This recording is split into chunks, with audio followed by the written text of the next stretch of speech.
In this episode, we're going to get into reverbs and a little bit of spatialization stuff. So the first thing I would look at is, from the production side, what's an appropriate space? And that's what I mean when I talk about reverb. We're creating a space. It's a room, basically, that the musicians that all these tracks are in are living in. And what's the color that I want? So in the case of this particular big band project, plate reverb is what I want to use. And I'm going to show you a couple of different ones. Just so you can kind of hear, they do sound very different, even when they're the same, supposedly the same plate. Plate reverb, we're talking going back to the EMT 140 plates. I'm going to show you a couple of different ones.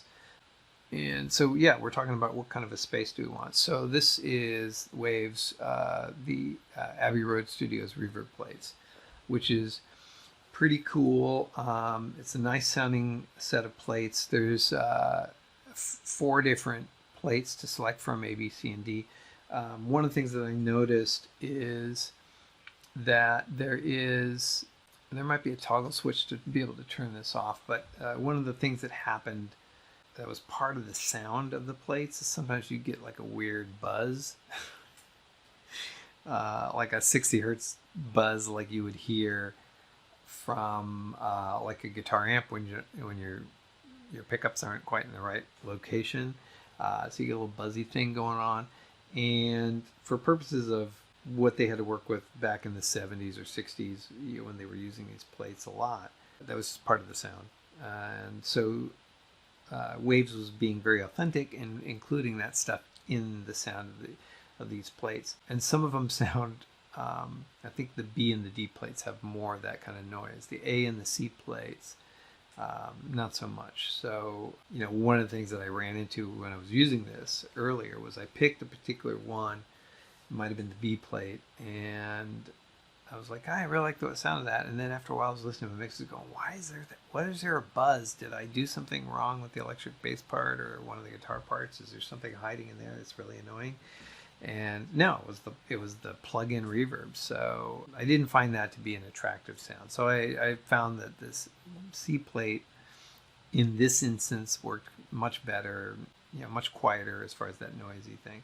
So what does it sound like? So I'm just going to run the snare drum, solo it, and I'm not using a lot, so let's up that a little bit too, so you can kind of hear what it sounds like.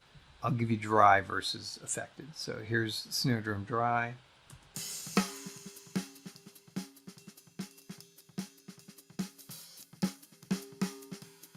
Right, here's the snare drum with the plate, and I'm only adding, like right now, I'm only adding about 6 dB.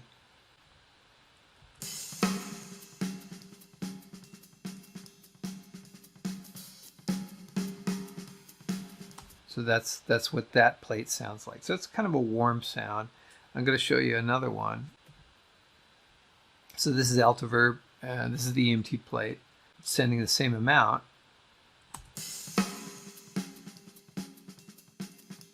And I'll A-B between the two.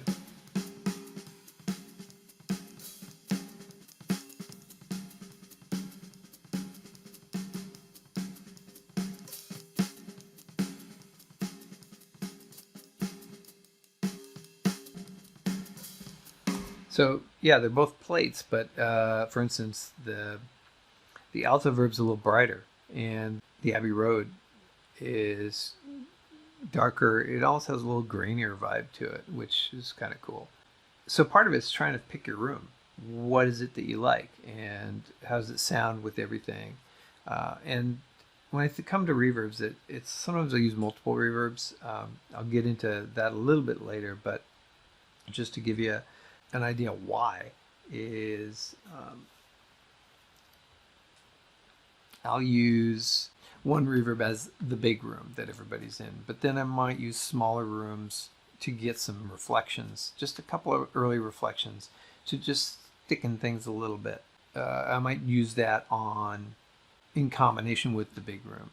there might be something that's kind of nice about blending those sort of earlier reflections with that sort of longer sustained decay that happens with a bigger room.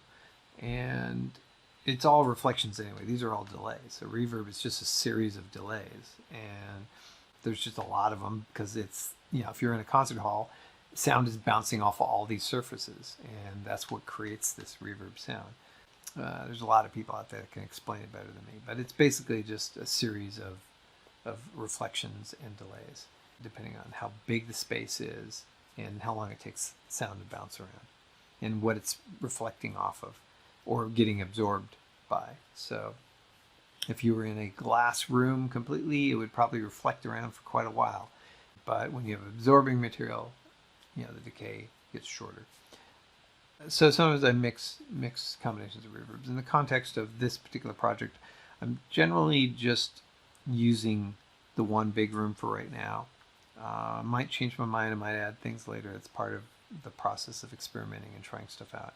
It all is going to be based on what sounds good to me and what feels good energy-wise as far as the way the album is sounding.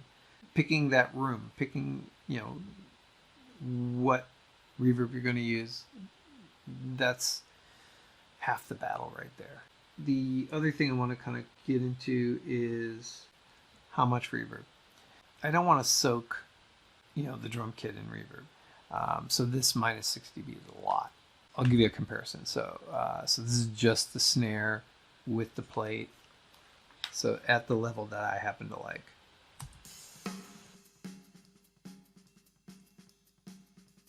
Versus what I had before.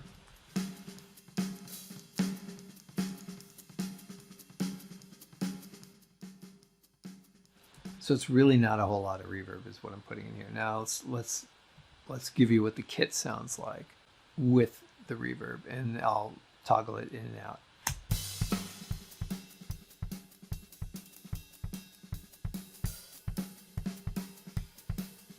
Just a little bit. This is dry.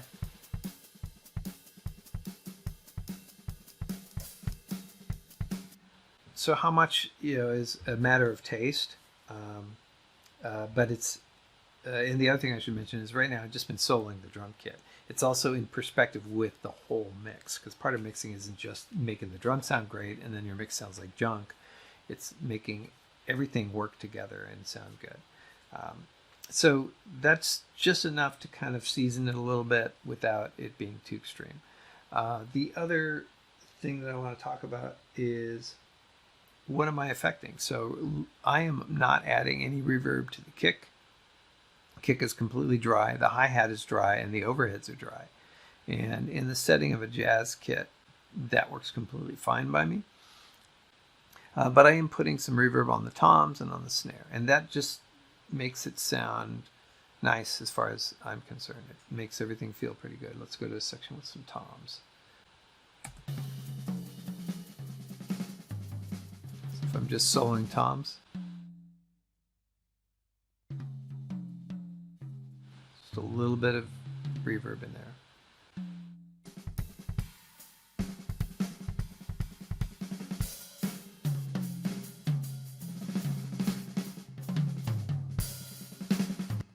So it's just a little bit of seasoning, and that's just nice and tasty, and I think that works fine. So that's the amount, and who gets it and who doesn't. I don't think it's a good idea to use, in this situation, I'm not using any sort of room tone on any of this stuff. There was a room that they recorded everything in, so whatever the way that room sounded in Peter's studio, that's my room tone. I don't need to add another room on top if I want a smaller early reflection thing. In some cases, you might want to do something like that, where you want to add a couple of early reflections to a kick or overheads or something like that. But I just kind of think for this, it sounds nice and clean this way, and prefer it this way.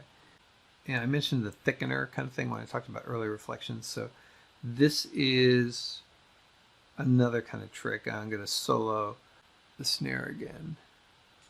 This is dry, right? One of the tricks using a fab filter plate. And there's a little math involved with this, but this is a nice trick for thickening up a snare drum or toms. As if I wanted to do that here, I have it built in as an option. So the first thing I do is I look at what is my tempo, right? Let's see. Yeah, 296 beats a minute. What I'm showing you guys here is if I wanted to thicken the snare and the toms just a little bit and use a very short plate for it, this is how I do it. So basically, I look at my tempo. So we're 296 beats a minute. And then the formula is fairly simple. You take 60,000 and divide it by 296.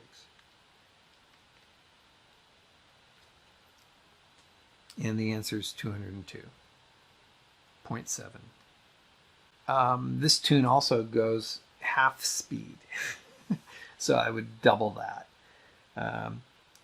So 202.7, that would be 405.4 is doubled. So that's the number of milliseconds, that's the length of time. That's my room size, is 405.4. So just double click on it, 405.4. So that's the short room space. So if I had a different tempo, let's just use 80 beats a minute. So it's 60,000 divided by 80. And that's 750 milliseconds, or 3/4 of a second. In this case, I'm just going to use this 405.4 millisecond space. So that's the size of my space. And then the other part is going to be the pre-delay. And normally if I just did a default here, so I went back to the snare plate. So the default on the Fab Filter snare plate is they've got a decay rate at 200%. They've got 1.18 seconds as far as the space, and then they've got a pre-delay of 0, right? So what I want to do is I want the 100% decay rate, not 200. Start with that, which halves the space time, or the time for the space here. And then I'm going to go to that number, that 405.4. Right, so 0.41 seconds, that's my space. And then this is one of the tricks, is the pre-delay. So you can, basically I usually do one of two things. It's 5.5 milliseconds pre-delay, which means before this reverb kicks in, it waits 5.5 milliseconds, which is nothing. There are some occasions where I'll double that, where I'll make that 11 milliseconds. But and this adds like a nice little thickener. So it's based on tempo. So you have to do that calculation, 60,000 divided by whatever your BPM is. And that tells you how many milliseconds to work with. And then a little pre-delay of 5.5 milliseconds or 11 milliseconds. And this is what that sounds like. And I'll turn it on and off.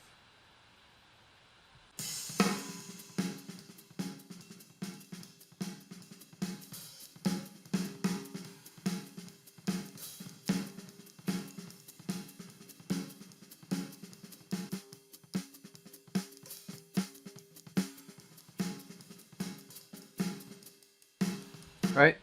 So you can make a little splatty just by doing a small, very short kind of plate on the snare. You know, what does the tom sound like?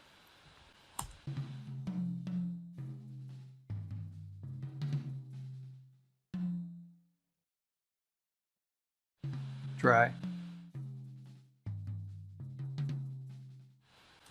versus affected.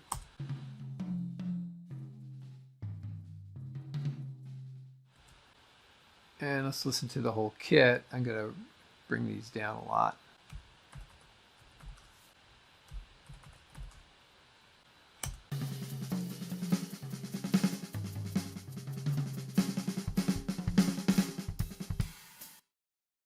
Dry.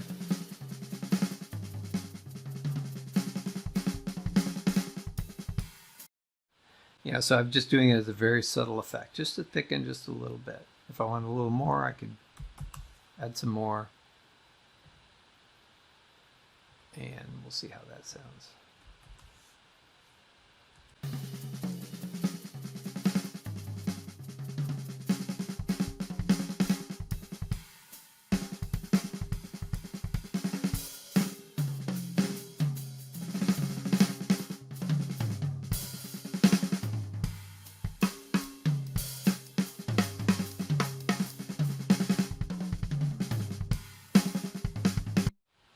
Yeah, so that's one little trick that's like another reverb kind of trick. So it's a combination of big room plus little rooms blended together to kind of create a vibe, create a sound that you find pleasing to your ears, and that makes your mixes sound good.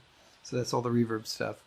The next episode, I'm going to cover a 4 mic setup on the Jazz kit, which is a distinctive thing from this Fusion kit that we've been dealing with we've got like, what is it, 8 mics? So we've got 4 tom mics, kick, snare, hat, mono mics, and then overhead stereo. So the 4 mic setup I'll cover in the next episode. See you then.